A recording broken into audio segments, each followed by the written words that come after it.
Ibinida ng Cotabato City ang ongoing na installation ng additional na 130 CCTV cameras sa lahat ng pangunahing kalye ng Cotabato City.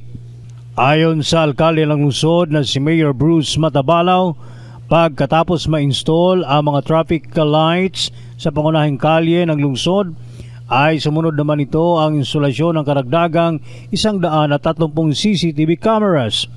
Ayon sa alkalde, ang nasabing inisyatiba ay nagiging malaking kasangkapan sa pagpuksa sa kriminalidad at seguridad sa naturang lungsod.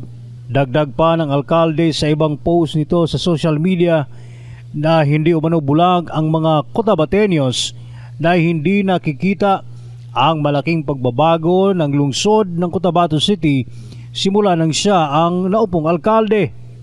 Bumaba umano ang crime rate, naging first class city ang lugar at naging maliwanag ang naturang lungsod. Mula dito sa PBN Radyo Alternatibo Libak, Sultan Kudarat, Ryan Villarino.